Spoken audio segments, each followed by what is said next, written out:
They brought Keanu Reeves to the execution ground, hands bound, forced to his knees, facing a loaded rifle. Charge: first-degree murder. Evidence: airtight. Witnesses: credible. Everything had been perfectly staged. But the very moment the bullet was about to leave the chamber was the moment a decade-long conspiracy began to collapse. Because what they didn't know was that Keanu was the bait. The fluorescent lights buzzed above, casting a sterile white glare across the cold metal table. The room was silent, save for the low hum of electricity in the walls. 2 cameras blinked red in opposite corners, and the one-way mirror was just a dull slab of reflection. No cracks, no fingerprints. Whoever was behind it hadn't spoken a word. Keanu Reeves sat alone, hands cuffed to a steel loop bolted into the tabletop. His hoodie, gray and torn at the sleeve, hung loose over his frame. Dried blood clung to his left temple, and there was a faint bruise under his eye. Still, he sat upright. Calm. Quiet. He had been arrested 4 hours ago, dragged from a motel room outside Barstow. No warning. No warrant. No press. No phone call. The agents hadn't even used his name, just slammed him face first into the hood of a black SUV and shoved him into a van with no plates. He hadn't asked where they were taking him. He already knew. Now, across the table, a man in a blue military uniform entered the room. Colonel Stripes, hardened jaw, no name tag. He carried a folder with a black clip, thick with printed photos and reports. He dropped it on the table with a dull thud. "You know why you're here?" the colonel asked. Keanu didn't look up. Instead, he studied his own hands, scarred, calloused, but steady. "You tell me." The colonel opened the folder and slid a photo across the table. It showed a man slumped over the steps of a townhouse, blood pooling beneath his tailored suit. Federal Judge Arthur Linwood, shot twice in the chest outside his D.C. residence. 1 week ago. Next, a blurry still from a security camera. A tall man in black exiting a shadowed alley. Same build, same posture. A glint of something metal on his wrist. A custom Swiss-made titanium watch. One of only 5 made. Keanu owned one. Or did. He hadn't seen it in months. "You were in D.C. that night," the colonel said. "You can prove that?" Keanu asked, finally meeting his gaze. The officer smirked. "We don't need to. We found your DNA on the weapon. Same caliber used in the hit. And this," he tapped another document, "links your bank account to an offshore transfer. $2 million, less than 48 hours after the judge was killed." Keanu said nothing. He didn't flinch. Didn't blink. The colonel leaned forward. "They're calling you the Hollywood assassin. Bet you didn't expect it to end like this." At that, Keanu exhaled. Slowly. Then finally spoke. "No. I expected worse." The colonel narrowed his eyes. "You think you'll get a trial? You think the world gives a damn about a washed-up actor who turned killer?" Keanu looked up at the mirror. Not at the colonel. Not at the file. Just the mirror, as if waiting, measuring time. And then he whispered, so quiet only the audio mic would catch it. "Let's begin." The colonel frowned. "What?" Keanu smiled, just a little. "You're already late." The air inside the courtroom was unnaturally still, too still, like even the walls were holding their breath. There were no reporters, no gallery, no cameras, no flags. Just concrete walls, dim lights, and 6 armed military officers standing at attention. This wasn't a courtroom. It was a tomb. A place built to bury men before the world even noticed they were gone. Keanu sat alone at the defendant's table. He wore a navy blue jumpsuit. His hands were shackled. No lawyer sat beside him. No advocate. No one had even asked if he wanted one. Because here, in a classified tribunal deep beneath Fort Bramble, the rules were different. The judge, a sharp-faced man in black robes with silver trim, spoke with mechanical precision. This tribunal, established under Emergency Order 54C, will now convene in the matter of the United States versus Keanu Charles Reeves, civilian actor and suspected operative. Charges: premeditated assassination of federal judge Arthur Linwood. The moment the name Linwood was spoken, a chill passed through the room. A name with weight, with power. A man tied to the Pentagon, to black files, to off-the-books operations no civilian was meant to know. But Keanu didn't flinch. The judge continued. Due to the victim's status as a former high-level military intelligence asset, and under the classified nature of this case, trial protocol has been suspended. The court will proceed without jury, media, or appeal. Keanu tilted his head slightly, almost amused. No jury, no media, no appeal, just a sentence waiting to be stamped. A woman in a gray uniform stepped forward. She was the prosecutor. Her words were cold, clinical. Exhibit A, security footage capturing a suspect matching Mr. Reeves's profile at the scene. Exhibit B, the murder weapon, a military-grade handgun registered as stolen from a classified arms cache. DNA on the grip is a 99.6% match to Mr. Reeves. Exhibit C, a wire transfer to a shell company in Monaco, routed through an account previously owned by the defendant. The judge nodded after each one, not questioning, just cataloging.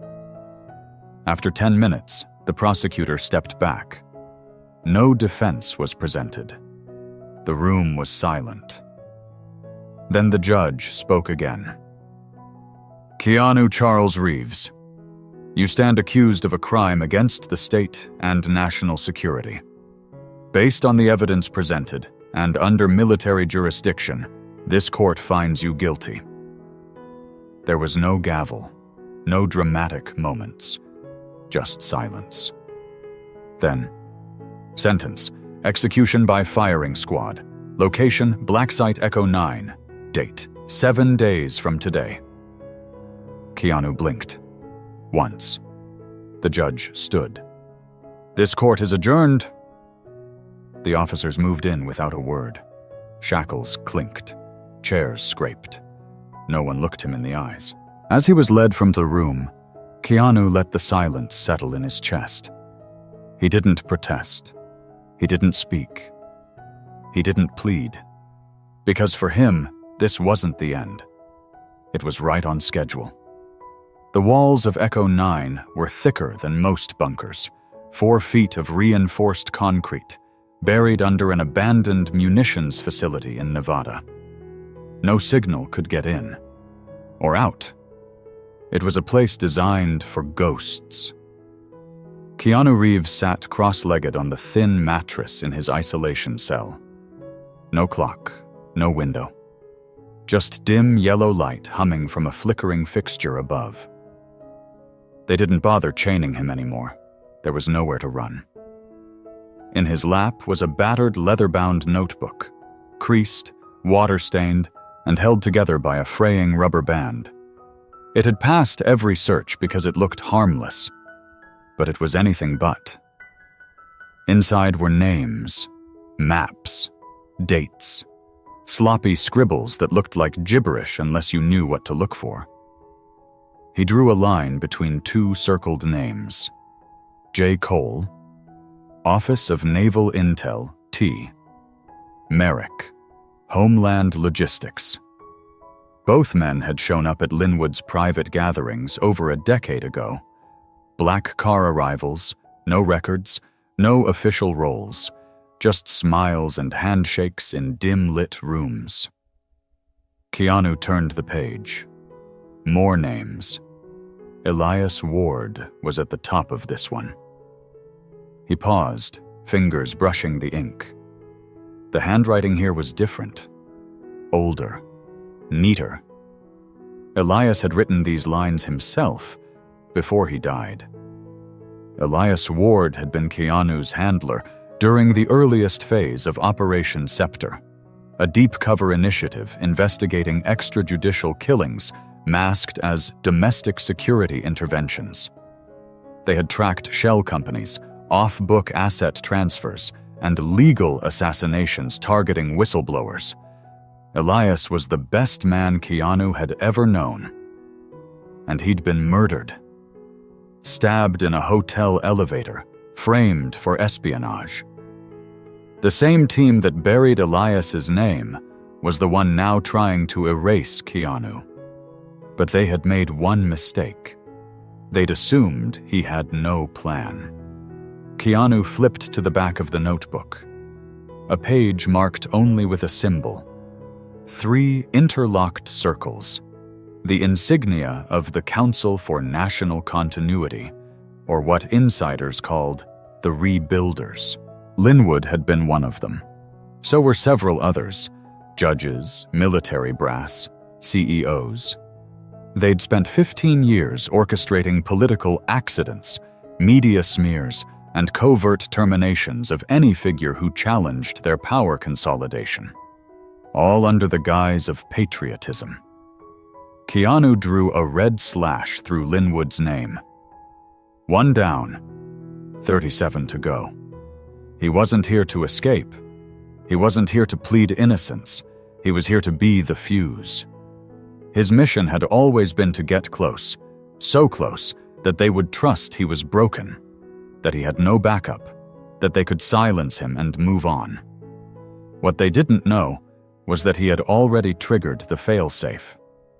Back in LA, locked inside an old guitar case under a studio apartment floorboard, sat a USB drive. Programmed to activate remotely if Keanu didn't ping it every 168 hours. The countdown was already ticking.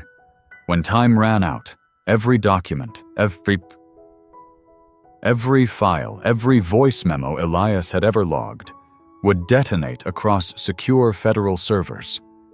Truth has a blast radius, too.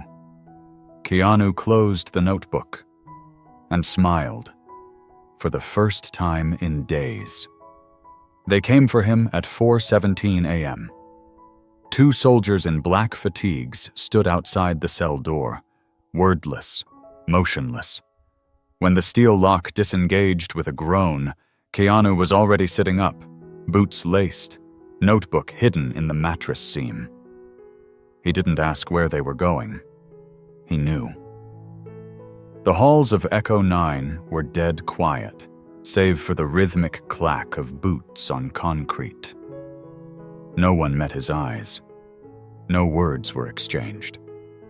Just the silence of men escorting a ghost to his burial. A steel elevator took them 3 levels up. Then another hallway.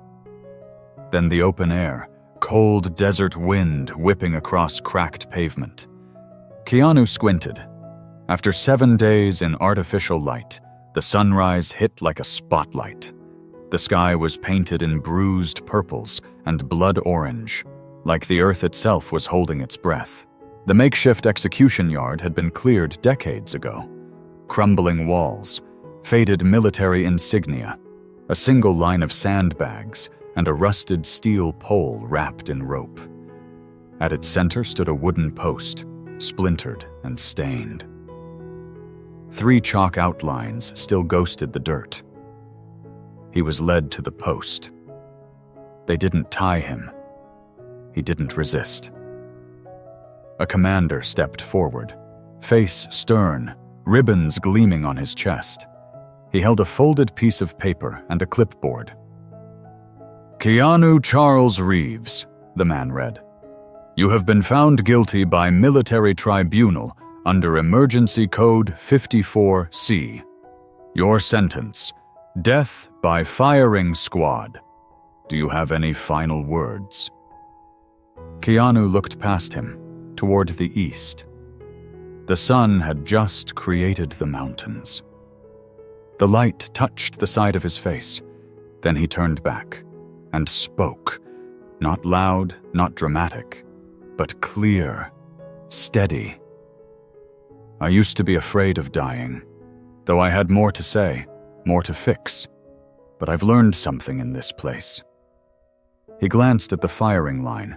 6 soldiers, rifles raised, faces hidden under visors. Not executioners, just functionaries. I watched the best man I ever knew get murdered and erased. I stayed silent. I told myself it wasn't my fight. But this is how the lie ends. He paused. A slight smile touched his lips. Sad, almost amused. You think this ends with me?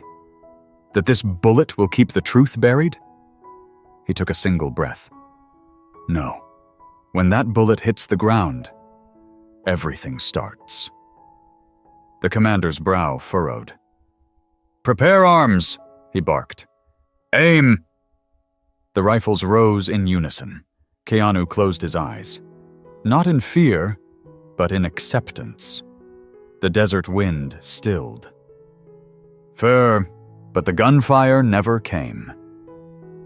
Instead, the roar of rotors ripped across the sky, low, fast, and rising. Dust exploded outward. A black tactical helicopter surged over the far ridge, followed by another, then another. Men shouted. Orders scrambled.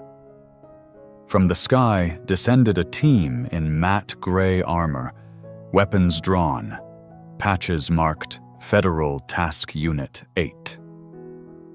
The firing squad dropped their rifles, stunned. At the center of the chaos, the lead agent landed hard, ripped off his helmet, and marched toward Keanu, holding up a silver badge. Stand down. This man is not a criminal. He turned to Keanu. Mission complete, sir.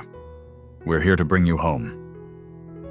Chaos rippled across the execution yard as wind from the descending helicopters sent sand and ash spiraling. The firing squad was frozen, unsure whether to salute or drop to the ground. Officers barked conflicting orders into radios that no longer worked. Communications had been jammed. Keanu remained standing at the post, untouched, eyes calm beneath the rising sun. The man who stepped toward him, tactical armor, sidearm holstered, helmet clipped to his hip, was Commander Marcus Bledsoe, a name few outside the intelligence world would recognize. But Keanu knew him well. They had trained together, bled together, and buried friends under flags that meant nothing to the people who sent them to die. Bledsoe unclipped the silver badge from his vest and raised it high. Commander Marcus Bledsoe, Special Investigations Unit, Directive 710. This man is a federal asset operating under deep cover status. Your orders to execute him are hereby null and void. The colonel who had led the tribunal, a man who just hours ago had declared Keanu guilty, stormed forward. This is a closed black site under military command. You're in violation of... No, Bledsoe interrupted. You're in violation of 37 federal statutes, and as of 10 minutes ago, your command chain is under internal investigation. He turned to Keanu and gave a slight nod. The drop worked. The failsafe triggered exactly on schedule. Nice touch with the countdown. Keanu flexed his fingers, still red from the cuffs. You came later than I'd hoped. Bledsoe smirked. You gave us a 7-day window. You didn't think we'd show up early, did you? Behind them, more federal agents were storming the command building, seizing hard drives, arresting officers, and collecting files. Echo 9 wasn't just compromised, it had become evidence. Keanu stepped away from the execution post, brushing dust from his chest. The notebook's still in the cell. Bottom mattress seam. Every name, every location, everything we couldn't transmit digitally. Bledsoe nodded to a nearby agent. Recover it. Secure chain of custody. As the wind settled and the helicopters powered down, Bledsoe turned to Keanu. You understand we can't keep this quiet anymore. Keanu looked out over the desert, toward the sun creeping higher above the ridgeline. That was never the goal. He paused, then added quietly, I needed them to think they'd won, that I was alone, that they could bury me like they buried Elias Ward. Only then would they make the final move. Bledsoe's face hardened. And they did. Exactly, Keanu said. And now they're exposed. Every last one. A chime buzzed from Bledsoe's comms. He tapped his earpiece, listened for a moment, then turned to Keanu. It's done. 27 out of 37 are in custody. Others are running, but the net's tightening. Keanu finally exhaled. The first true breath he'd taken in a week. Then it started. Bledsoe narrowed his eyes. What has? Keanu turned back toward the ruins of Echo 9. The Reckoning. The footage hit the encrypted servers at 9:00 EST. Within 3 minutes, copies were in the hands of every major federal agency, select Senate Intelligence Committee members, and 5 trusted journalists. Within 5 more, internal comms at the Pentagon lit up like a power grid under siege. It wasn't just a leak, it was a detonation. The zero-hour protocol had worked exactly as Keanu designed. Every encrypted file, audio recording, and surveillance log collected over the last 2 years, from Elias Ward's original findings to Keanu's deep cover infiltration, was now distributed, decrypted, and authenticated through military-grade verification. There were names. There were faces. There were videos of private executions masked as field operations, offshore accounts tied to unmarked slush funds, encrypted calls between judges, CEOs, and military officers planning containment operations on American soil. And at the heart of it all, Judge Arthur Linwood, presumed martyr, now publicly exposed as the architect of an illegal assassination network. A man who had used his title not to uphold the law, but to bury anyone who threatened the council's grip on national policy. In one clip, Linwood could be heard saying, "Control the crisis, and you control the cure. If a few good men have to die for order, so be it." The public response was immediate. News anchors struggled to process the data dump mid-broadcast.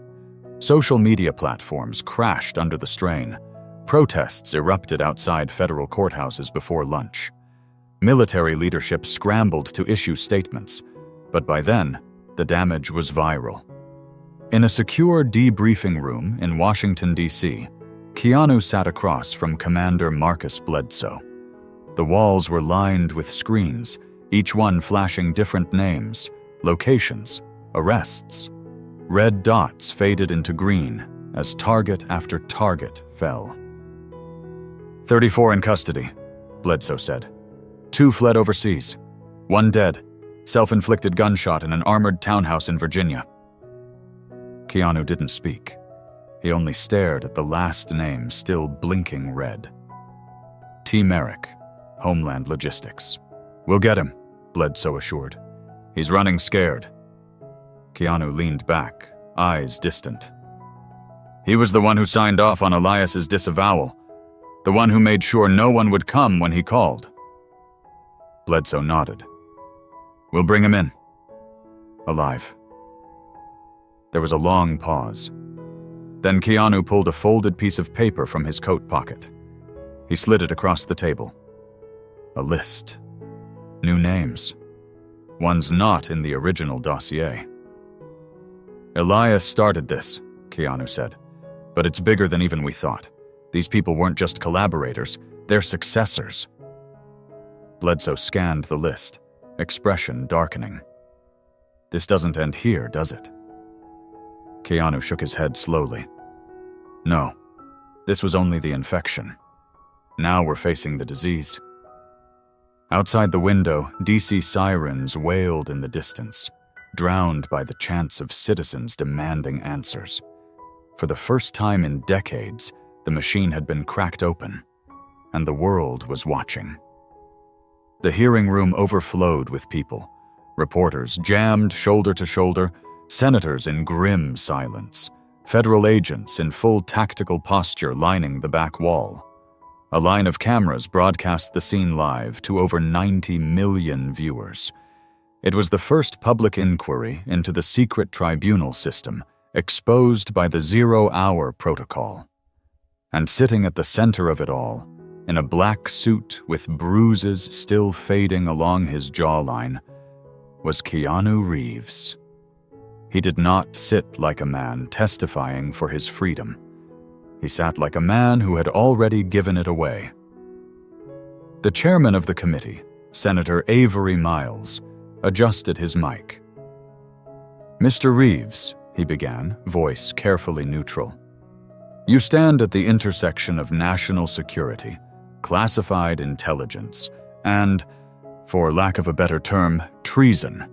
And yet without you, this conspiracy would still be buried. Why?" Keanu didn't hesitate. "Because I owed someone a truth I didn't speak in time." Gasps murmured through the gallery.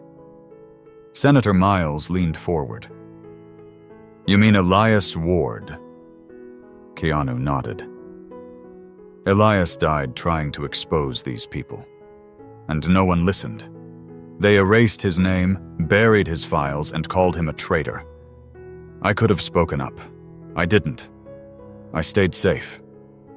He paused, voice steady but raw. So when the chance came to finish what he started, I took it. I let them frame me. I let them think I was broken, because they only get sloppy when they believe they've already won. A different senator interjected, skeptical. "You understand the danger you placed yourself in? You nearly died." Keanu turned his gaze toward the panel. "I was supposed to." The room fell silent. He went on. "But the truth doesn't need survivors. It needs a signal. A crack in the dam. And if that crack was shaped like me, so be it." The chairman leaned back slowly, visibly shaken. 37 arrests, 5 suicides, 2 resignations from cabinet-level officials. You've caused the largest internal purge in modern U.S. history. What should we tell the public now? Keanu looked past the committee, into the cameras, into living rooms, classrooms, courtrooms. Tell them the system didn't fail. It worked exactly as it was built to, and that's why it had to be broken. The silence afterward wasn't empty. It was loaded. A tide turning. Outside the Capitol, tens of thousands gathered in the streets, holding signs not just with Keanu's face, but Elias Ward's. They tried to bury him. He became the root. Later that night, as Keanu exited through a side door, a young journalist caught up with him. She was trembling. "Mr. Reeves," she whispered, "if you'd known from the beginning that you might not survive this, would you still have done it?" Keanu looked up at the night sky. "I didn't do this to be remembered. I did it so no one else would be forgotten." And with that, he vanished into the dark. No cameras, no applause. Only a world forever changed in his wake. If you believe the system should answer to the people, not the powerful, share this story. If you've ever been silenced, ignored, or betrayed, comment justice below. Because sometimes, all it takes is one voice to crack the empire. And sometimes, That voice wears a bruised face and refuses to beg.